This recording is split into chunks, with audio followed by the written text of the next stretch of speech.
Bienvenue sur Top Invest, la chaîne des top d'investissement. Ici, on parle essentiellement d'entreprises de qualité. Avons-nous une opportunité d'investissement sur Lufthansa? C'est la question à laquelle on va essayer de répondre en se basant sur l'état financier de la compagnie. Ceci représente uniquement mon point de vue et non un conseil d'investissement. Et comme d'habitude, je me réserve le droit de me tromper. Donc, on continue notre tour d'horizon ici des compagnies aériennes, que ce soit Amérique, que ce soit Europe ici. Donc, vous savez, on a parlé de Ryanair, Jet2 et que j'aimais bien. De toute façon, ces deux compagnies ici sont intéressantes. Également, on avait déjà parlé bien avant d'Air France qu'on n'aime pas du tout et également de EasyJet. Bon, voilà, EasyJet également, c'est assez correct ici. Donc, pour ceux qui ont regardé la vidéo sur Ryanair, EasyJet ou bien Air France, vous savez ce que je pense des compagnies aériennes. Donc, on va aller directement ici sur Lufthansa. Donc, tout ce qui s'est passé en 2020, 2019 ici, vous savez, la pandémie étant passée par là, on comprend ce qui se passe présentement ici. Vous remarquez qu'elle n'a pas encore atteint ses revenus, elle n'a pas encore retrouvé ses plus hauts de 2019 ici, d'accord? N'oubliez pas que ça s'arrête, ça c'est la période de septembre 2022, comparé à, par exemple, Ryanair ou bien à Jet2 qui ont déjà atteint et parfois même dépassé ces niveaux-là.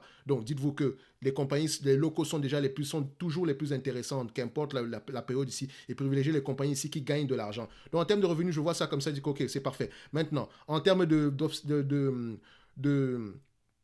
en termes de prévision, d'accord, donc les analystes ici prévoient combien en termes de revenus, donc ça reste des prévisions ici, tout ce que ça me dit, c'est qu'on est de plus en plus optimiste, d'accord, donc les analystes prévoient à peu près des revenus aux alentours de 35 milliards 580 millions, d'accord, donc 35 milliards 580 millions, actuellement nous avons combien?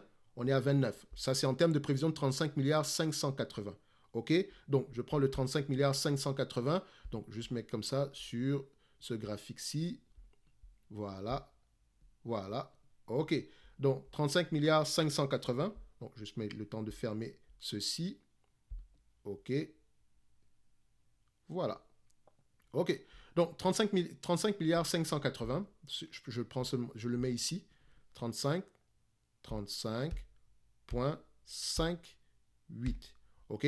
Maintenant, on essaye de regarder la croissance. On ne va pas prendre en considération la croissance ici parce que techniquement, on n'a même pas encore atteint les revenus qu'on avait en 2019, d'accord? Parce que ce n'est pas la faute de l'entreprise, c'est la faute à la pandémie, d'accord? Donc, quand on regarde, c'est si on avait une compagnie de croissance jusqu'en 2019, la pandémie est venue tout gâcher. Pour le moment, on veut atteindre les niveaux qu'on avait à peu près en 2019. C'est le premier niveau ici qu'on recherche, ok? Donc, le 35 milliards 580, c'est presque ce qu'on avait précédemment, mais il reste encore peut-être 1 milliard de différence. Maintenant, en termes de net income ici, donc je compare les net income avec les free cash flow. Je vous ai toujours dit, les compagnies aériennes dépensent énormément en termes de capital, encore plus ce genre d'entreprise-ci. Ok, donc ici, par exemple, vous allez voir, on compare les free cash flow et les net income.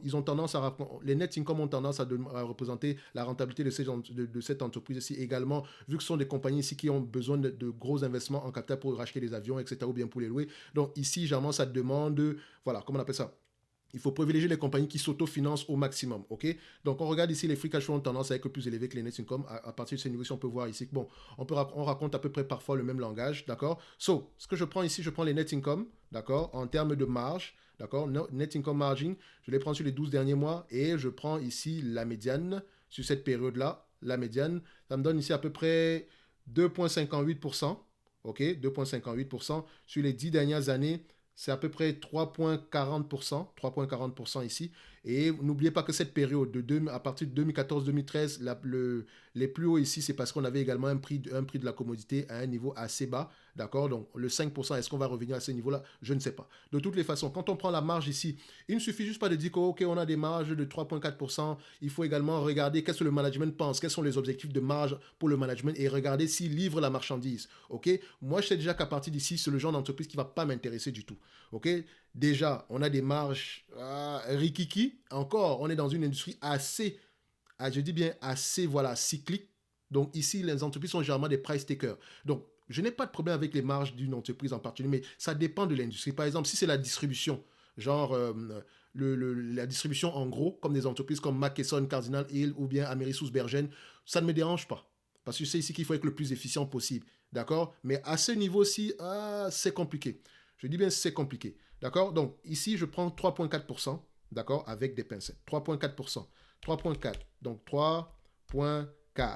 Maintenant, nombre d'actions. Est-ce que nous avons une entreprise ici qui rachète ses actions? On regarde, on vérifie. Oh, le nombre d'actions augmente tout simplement parce que pendant la pandémie, elle ne pouvait pas s'autofinancer. Elle avait des charges fixes à payer. Elle n'avait pas le choix que d'émettre de nouvelles actions. Donc présentement, on passe à 1 milliard 190 millions. 1 milliard 190 millions. 1, 1, 9, 0. Et encore, comme gage, en fait, même pas de sécurité, mais généralement, regardez les entreprises qui ont moins, qui ont tout fait, qui ont moins émis, qui ont moins émis de nouvelles actions pendant la période pendant la période de la pandémie, quand tout était fermé. Il faut privilégier ce genre de compagnie-là parce que ce sont des entreprises qui étaient déjà solides financièrement et qui ont de grandes chances de le rester. D'accord? Parfois également, on voit des entreprises qui n'avaient même pas besoin de lever du capital, mais qui l'ont fait par prévision parce qu'ils avaient la possibilité de le faire. Et alors, pourquoi ne pas le faire? Comme Jet 2. Donc ici, on a 1,190 milliard d'actions. Le nombre d'actions a augmenté, notamment par rapport à la pandémie. On peut comprendre. D'habitude, c'est pas une entreprise. Est-ce que c'est une entreprise qui avait l'habitude d'augmenter le nombre d'actions ici? On regarde à peu près. Ouais, quand même. Hein, ils avaient quand même un historique ici d'augmentation d'actions, d'accord? Même si c'est une. Ils avaient quand même un historique, un assez gros passif ici. OK. So, 1,190 milliard ici. Maintenant, je prends ici la dette nette. Est-ce que nous avons une dette nette qui augmente ou bien qui diminue? Nous avons une dette nette ici de 6 milliards 160 millions. OK, je prends mon 6 milliards 160 millions, je mets ici. 6 milliards, d'accord, 160. OK, maintenant, PER moyen, le PER moyen, d'accord, on va y arriver. Donc, en termes de PER moyen, c'est le price to earnings. Vous savez que la plupart des compagnies aériennes s'échangent en moins 15, 13 fois les bénéfices par là. OK, donc on essaye de regarder si cette compagnie, c'est combien de fois les bénéfices. Donc, vous constatez que la période actuelle, c'est juste exceptionnellement élevé. Faites attention, je vais essayer de mettre les next 12 months pour voir si on a quelque chose d'assez smooth. Oh, même ça, c'est assez compliqué. Donc, on va prendre ça comme ça. Donc, l'essentiel ici, je sais que je ne paye pas plus de 15 fois les bénéfices. Je regarde déjà ici 10 fois les bénéfices en moyenne. Sur les 20 dernières années, 7 fois les bénéfices. Sur les 10 dernières années, à peu près 5 fois les bénéfices. Sur les 5 dernières années, 5 fois les bénéfices. Le marché n'a pas tendance à payer beaucoup pour ce genre d'entreprise. Tout simplement parce que généralement, la dette est très élevée ici. Donc, je prendrai ici 10 fois les bénéfices. Parce que techniquement, 5 fois les bénéfices, c'est même une insulte. Donc, je prendrai 10 fois les bénéfices ici. Parce que le plus haut également va se situer à 15 fois les bénéfices, qui est la moyenne généralement dans ce secteur d'activité pour les meilleures entreprises. OK? Ne l'oubliez pas. Donc, on a tous les éléments nécessaires ici pour effectuer l'évaluation de la compagnie. Je rappelle toujours une chose.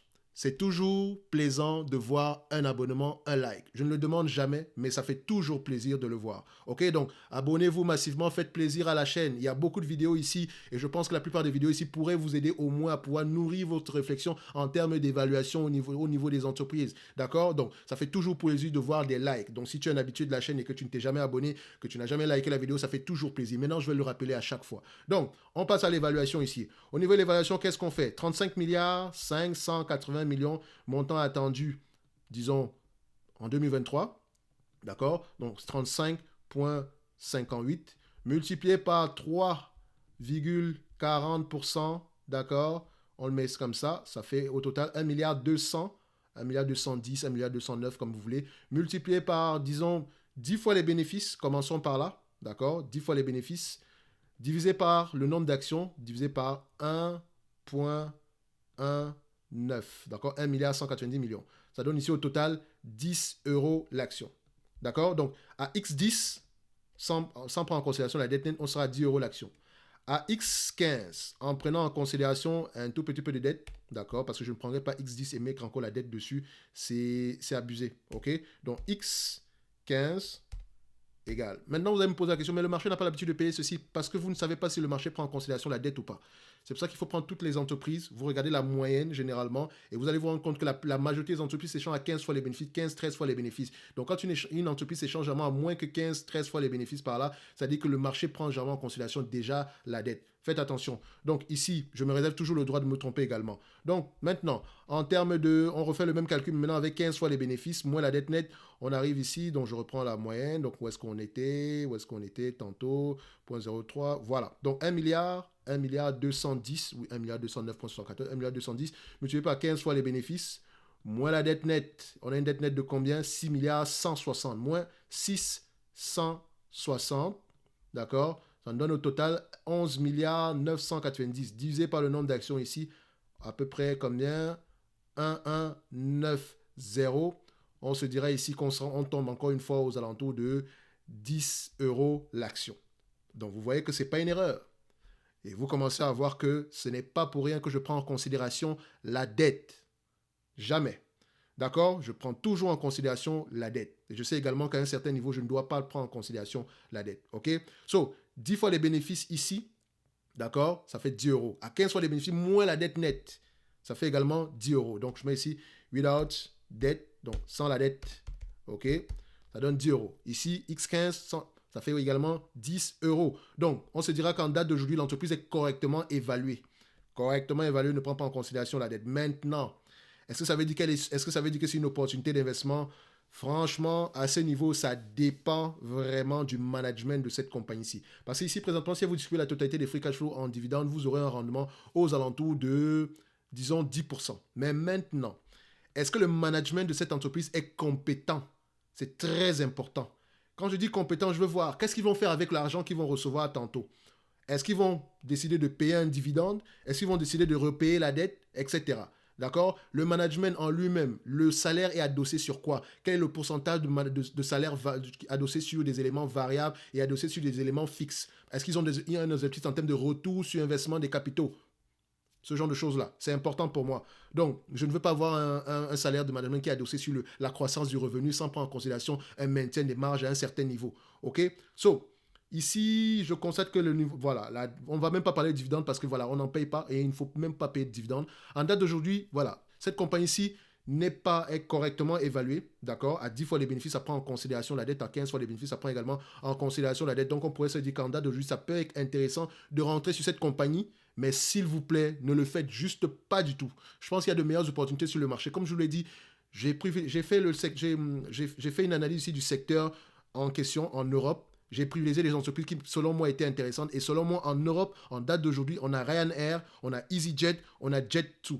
Pour les seules entreprises que j'ai étudiées, pour celles que j'ai étudiées et que j'ai aimées, nous les avons. Maintenant, Air France et Dutch Lufthansa, non, non, non. Même si aujourd'hui ça peut être intéressant, mais s'il vous plaît, restez à l'écart de ces deux compagnies-là. OK? Maintenant, si vous choisissez Yankee, voilà, c'est à vous de voir. Mais chaque entreprise doit être étudiée de manière séparée et pas juste sur le plan quantitatif, mais également sur le plan qualitatif. OK? Ceci n'est que mon point de vue et non un conseil d'investissement. Et comme d'habitude, je me réserve le droit de me tromper et on se donne rendez-vous sur la prochaine vidéo. Merci.